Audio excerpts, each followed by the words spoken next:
Welcome back. I'm Jackson with Practical Precision Shooting. If you're new to the channel, howdy. If you're not new, then you'll know that I've been running through all sorts of different loads with this 224 Valkyrie. What I've got going today is I'm going to run this h4895 with the Hornady 80 grain ELDMs. Now I've already tested the 80 grain ELDMs with Reloader 16, and I wasn't getting amazing groups. They were all right, but my ES and my SD was fairly high. So what I'm hoping to do is solve that with this powder, and hopefully shrink those groups too. Really, the Reloader 16 isn't ideal. It's just kind of what I could find. But now that I have something better, and it actually gave me amazing results with the Burger 80.5 grain, I'm excited to try that out. A little bit of housekeeping. I'm hoping to organize all of these videos into specific playlists titled by the type of bullet, and then within that there will be the different types of powder I tried with each bullet. As always, I'm really curious to hear what you guys want me to try. I don't know of all the bullets out there, but I don't necessarily want to go much lighter than the 80 grain as far as a jacketed bullet. I may try solids that are a little bit lighter, but as far as a jacketed bullet, I don't want to go less than the 80s. And I'll probably work my way up all the way up to the 95s, or if anything comes out later on down the road, I'll be happy to try that as well.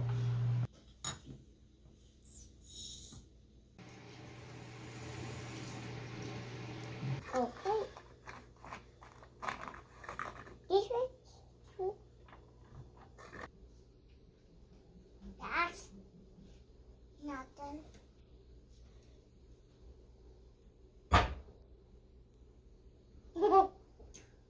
And that. What do you think?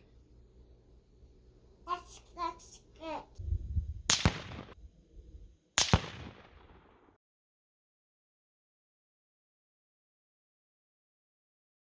I just shot the 23.5, and I wasn't on paper, which is really strange.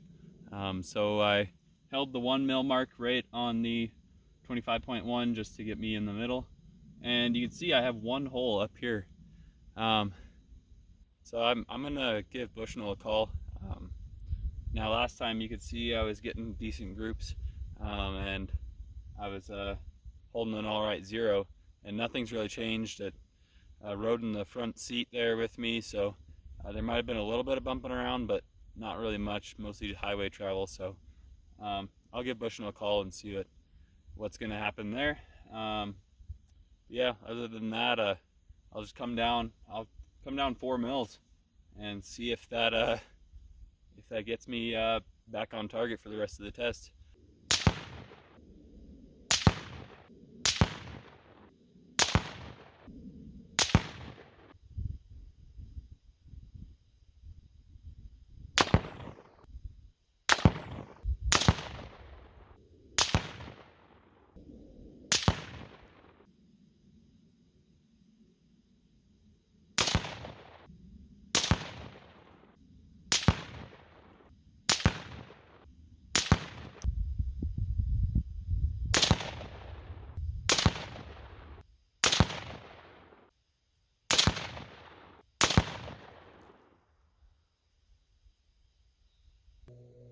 Well, we're wrapping things up out here at the range, and man, it is a beautiful day to be out shooting. I'm really enjoying the weather, nice and calm today.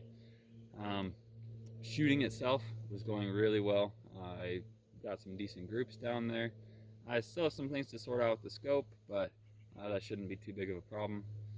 I did want to mention that it's Good Friday today, and we're in a kind of a tough time where we don't get to go to church, don't get to see a lot of our friends and some of our family. But you know, it's always good to look back and remember that our hope isn't in those things. In fact, Good Friday is kind of an odd one because it's such a sad day of Christ's crucifixion. But as we were reading this morning in John 19, that at the end of Christ's life, the last thing he says is, "It is finished," and that is where our hope should be. Not that they were finished killing him or finished his life, but the payment for our sins is finished. The cup of wrath was poured out, and we don't have to worry about that anymore. There's nothing else we can do, no good works. So we have joy in that, and that makes it a Good Friday. All right, I'll see you back at the house. While I'm back, I was able to look at some of the numbers and measure out these groups. This first group here on the 23.5 is completely off the board. I ended up shooting a couple at that, and then I shifted over and actually put the 1 mil up hash mark there. So my point of aim was whatever 3.6 inches below. I was aiming right here, and I had one hit and then one graze it. So I didn't really get any data off that other than the muzzle velocity, and it wasn't crazy impressive, and I wasn't expecting it to be, so it wasn't a huge loss. However, I was able to adjust, came down over here. Now the group size here for the 24.2 was sitting right around 1 inch, and same with the 25.1. The two that I'm kind of interested in are the 24.5 and the 24.8. There's a node somewhere in there. I might be able to go 1 or 2 grains up, but I think what I'm going to do is do seeding depth here on the 24.5. It actually had really good SD and ES. I'll show you a close-up of these two groups. But one thing I wanted to quickly hit on was all my data, the first shot of each string was a lot higher muzzle velocity. And I'm not loading until I get on target and ready to shoot, so I'm not letting it sit in there for any longer period of time. But for some reason, it is just giving me a higher velocity for the beginning of each one of these strings.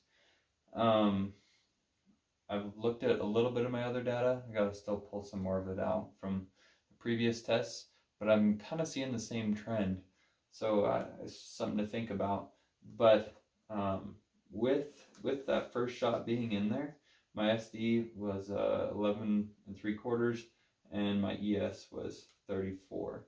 Now without that first shot in there on that 24.5, my SD is looking at 3.6 and my ES is 10. So those are pretty good numbers. I'd be really happy with that. Both of these 24.5 and 24.8 were both measuring right around ½ inch, one below and one above. So yeah, pretty similar. Although just the spreads were a lot nicer on the 24.5, and I can live with that 2950 area for muzzle velocity. So I think that's where we're going to head next. As far as the scope goes, I did call Bushnell, and they asked me to send it in. I think I'm going to run the seeding depth test first, and then I'll send it in. Really, I just have a lot of time on my hands with the quarantine deal, coronavirus, so I think that's probably my best bet, is to get a lot of my testing done now, so that when I want to get out on the weekends, I can just go shoot. But anyway, I'll keep you guys posted on where that goes.